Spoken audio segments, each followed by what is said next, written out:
Ginoo, no, ang mga taong gi-promote sa Ginoo pinaagi sa atong government sa tawag ni LGU nato sa Iligan. I would like to call them. Una sa katanan si Sir Jose Desiderio Uyua, ang atong city agriculturist. Atong pagpakan si Sir Judy. Kaduha no si kini amigo ginako ni sa katanan, no. Pinakakusgan si Sir Joseph Benji Teves, ang atong supervising administrative officer. Ikatulo si Sir J. Denson Kaitor, senior agriculturist. And sa ikaapat, no, si Sir Fred Goles, ang atong senior agriculturist. And then ikalima, si Sir Cristobal Tanael, agriculturist 2.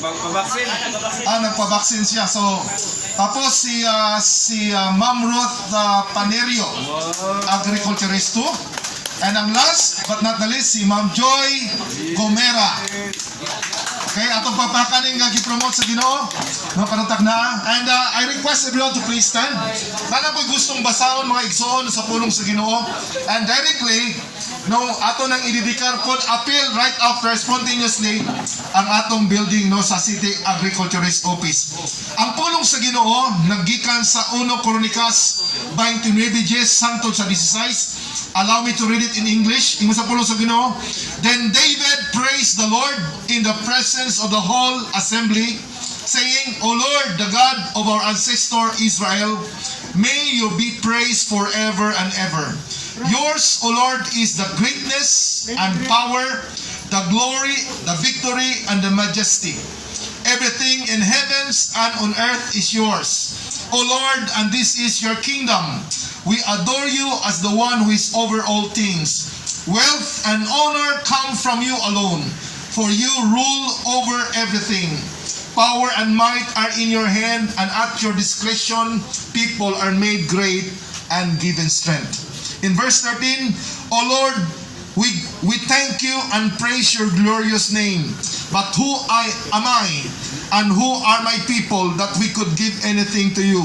Everything we have has come from you, and we give you only what you first gave us. Last 2 verses, we are here for only a moment, visitors and strangers in a land as our ancestors were before us. Our days on earth are like passing shadow, gone so soon without a trace. O Lord our God, even this material we have gathered to build a temple to honor your holy name comes from you.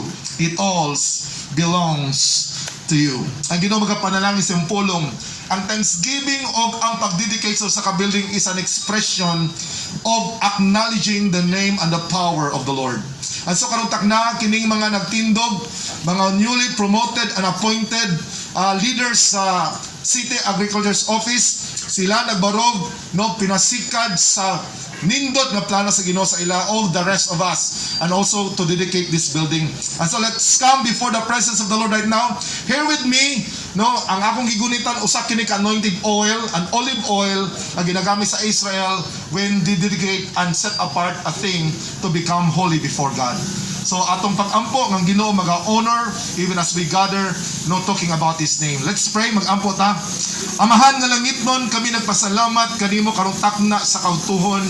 Nagpasalamat kami una sa tanan tungod kay ang tanang butang nga among nasinati, na dawat, na enjoy sa among kinabuhi gikan kini kanimo, and we acknowledge that. Ningon kasi ang pulong, ikaw ang tag-iya sa kinabuhi ug ang tanang butang gikan kanimo.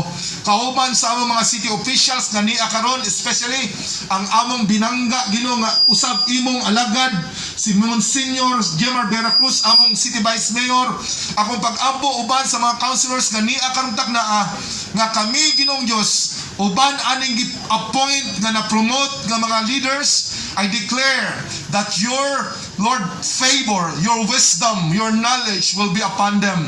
Ako pag-ampo nga imo silang gamiton alang sa pagpauswag ani Ginoong Dios nga buhatan aron Ginoo ang City Agriculturist Office makahimo og dagkong butang sa among syudad sa Iligan o ang mga katawhan Ginoo mamalipayon tungod sa kalambuan diini. I also declare your divine protection over their lives, Lord. Asa man sila motamak ug unsa ilang pagabuhaton, let it be that their hands will be blessed and the works of their hands will progress, O God. Kaya kung nagtuo nga kung kami mo didikar sa among kaugalingon nga kanimo, ikaw usab magagamit o magahatag og pabor kanimo. We thank you even, Father, sa building nga karong adlaw amo nakita ang nindot kaayo Ginoo nga building, and we are here right now in the name of your Son Jesus Christ together, Lord, with his people, witnessing, O God, that today in the name of Jesus we hereby come and dedicate to you this city agriculturist office building in the name of the Father and of the Son and of the Holy Spirit. And Lord, as I pour out this anointing oil, I declare that no weapon of the enemy could ever touch this office. I declare ng tanang transaction Ginoo magmalampuson, pinasikad sa imong plano, pinaagi sa among head o ang tanang mga empleyado, regular man or casual employee ani nga building. I also declare nga walay mga kadaot nga musuod ani Ginoo nga building o sa mga katawhan nga nag-opisina ani nga building. I also declare, Lord, nga ang imong divine presence ilang mabati sa kanunay, ang ilang paggawas ug sulod ug asa mo tamak ang ilang tiil, ang imong panalangin ug pabor kanunay makig-uban kanila. We thank you today, we honor you, silyohi kini nga panag-ampo o panagdeklarar pinasikad sa imong kabubuton kay ikaw man ang tuburan sa tanang butang. We honor you and we thank you even for the bounty set before us today. Panalanginan mo ang pagkaon nga among pagasaluhan Ginoo gikan ni Sir Judy Uyua, padulong ni Sir Vinja and the rest of the regular and casual tanang supervisors uban sa among Ginoong City Vice Mayor, councilors nga niya karon ang imong pabor o ang pabor sa tao maanaa sa matag usa ka namo. We bless you and we give you all the glory, honor, praise in the name of the Father and of the Son and of the Holy Spirit. Everyone will say Amen. God bless and congratulations.